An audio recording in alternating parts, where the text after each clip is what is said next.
2000 milliards s'évaporent au Cameroun. Oui les gars, le Cameroun de Paul Biya face à la réalité. 2000 milliards de francs CFA s'évaporent en secret. Regardez bien l'état de ce pays les gars. Sous le régime de Paul Biya au pouvoir depuis plus de 43 ans, pendant que les autorités multiplient les discours et que certains donneurs de leçons s'agitent dans mes lives pour critiquer la démocratie des pays voisins, les caisses de l'État subissent un braquage à ciel ouvert les gars. Les chiffres officiels viennent de tomber et ils sont réels, confirmé par les enquêtes économiques et les données de la Sonamine. En l'espace de 5 ans, oui les gars, 5 ans seulement, le Cameroun a perdu plus de 2000 milliards de francs CFA dans l'exportation illégale d'or vers Dubaï.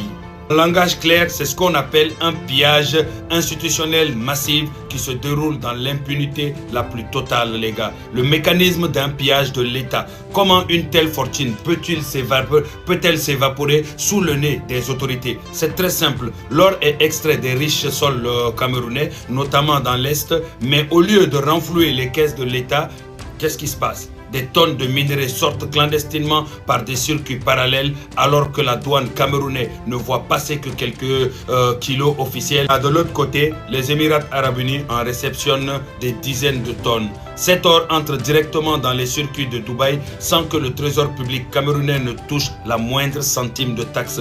Ce que 2000 milliards, écoutez bien, ce que 2000 milliards change pour un peuple et surtout pour le peuple camerounais. Mettons de côté l'orgueil national mal placé et parlons concrètement. Le Cameroun souffre d'un manque criant d'infrastructures. Avec 2000 milliards de recettes fiscales récupérées, le gouvernement aurait pu financer des hôpitaux généraux modernes de classe internationale pour que les citoyens arrêtent de mourir par manque de plateaux techniques. Le bitumage des axes routiers nationaux qui sont aujourd'hui dans un état de dégradation légendaire. La modernisation des écoles et des universités pour la jeunesse. Au lieu de cela, l'or profite à des réseaux de contrebande bien introduits pendant que l'économie stagne et ressemble par endroits à un abandon systématique. Les gars, il faut comprendre que ce pays est complètement à terre et il faut réellement que la jeunesse de ce pays-là se réveille. Aimer son pays, ce n'est pas fermer les yeux sous prétexte de patriotisme. C'est avoir le courage de dénoncer ce qui détruit le pays de l'intérieur. Quand le système laisse filer plus de 2000 milliards de son propre sous-sol vers Dubaï sans broncher, on se fait discret. On ne vient pas donner des leçons de constitution ou de gestion aux pays qui, malgré leurs tensions, font fonctionner leurs institutions et alternance démocratique. Les faits sont là et ils font mal. Et c'est clair, j'en suis désolé. Mais les gars, comment pouvez-vous expliquer qu'un tel trafic de milliards puisse prospérer aussi longtemps sans que des têtes ne tombent au sommet? Restons mûrs dans les commentaires, mais posons les vrais débats, les gars. Avant de venir donner des leçons, il faut déjà nettoyer ta maison. Et surtout, ce qui se passe actuellement au Cameroun, c'est un braquage à ciel ouvert. Mais le peuple a été endormi, donc ce qui fait qu'actuellement, ils sont en train d'être pillés massivement par milliards, mais personne ne bronche. Mais quand tu vois des Camerounais dans les lives en train de crier, à vouloir donner des leçons de démocratie à des Sénégalais, franchement, c'est ironique. Les Camerounais, suite à un extrait de mon récent live coupé et distribué massivement, je vois beaucoup de Camerounais qui sont d'accord avec moi sur mon intervention et on voit certains qui ne sont pas d'accord. Donc je vais vous expliquer le contexte. On a un Camerounais qui est monté, qui a voulu nous donner une leçon de démocratie et de stabilité. On lui a rappelé un peu en fait ce qu'il y a chez lui, quoi. Parce que franchement, tu peux pas venir aider quelqu'un à vouloir nettoyer sa maison alors que toi-même dans ta maison, il y a toutes les poubelles qu'il faut. Voilà l'histoire qui s'est passée. Donc c'est ma partie où je lui répondais, parce qu'après qu'il est terminé, c'est ma partie où je lui répondais que les gens ont coupé. Maintenant, je vais répondre à ceux qui ne sont pas contents. Dites-moi, ce que j'ai dit là-dedans, c'est pas vrai? Même si je vois certains qui essayent de nier ou autre.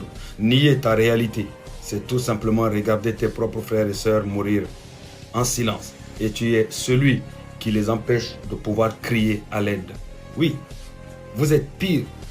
Ceux qui font souffrir la population camerounaise, eux sont mauvais. Mais vous qui faites semblant devant la population, devant l'extérieur, au niveau international, vous qui faites semblant devant les gens comme quoi que ce que les gens disent, c'est pas vrai. La souffrance que les Camerounais vivent, c'est pas vrai. Vous êtes pire que les criminels là. Parce que vous êtes ceux qui masquent la souffrance des Camerounais. Quand on dit le lion indomptable, il faut dire le lion, mais il faut enlever le indomptable. Parce que ça fait plus de 40 ans que les Camerounais ont été domptés par Paul Biya. Le président le plus vieux du monde, presque 93 ans. Vous avez vu ça où? Le président le plus vieux du monde. La misère ne vous a pas poussé à faire la révolution. La galère ne vous a pas poussé à faire la révolution. Le manque de justice ne vous a pas poussé à faire... Tout ça là ne vous a pas poussé jusqu'à avoir des présidents de 93 ans. Des présidents d'Assemblée nationale qui ont plus de 90 ans. Des ministres 80, je ne sais pas combien. Tout ça là, c'est une réalité. Donc si vous osez venir dans les lives des Sénégalais ou autres pour venir donner des arguments concernant la démocratie ou vouloir donner des leçons, on va vous rappeler qui vous êtes. On va vous rappeler ce que vous vivez chez vous. C'est de ça qu'il s'agit.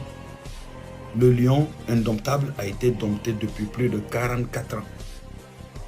Et vous refusez cela. Quand les gens en parlent, certains essayent de se lever pour dire... Il ne faut pas parler avec les émotions. Si dans chaque pays africain, chacun faisait sa révolution, en fait, au Cameroun, vous faites votre révolution, au Sénégal, vous faites votre révolution, au Mali, etc., ça va faciliter la liberté de l'Afrique. Mais ceux qui n'ont pas le courage de faire leur révolution, c'est eux qui sont tout le temps en train de... Derrière ceux qui sont en train de faire leur révolution, c'est bien. Mais quand même, essayez de copier. Quand tu vois les autres prendre le courage de le faire, toi aussi, essaye de faire.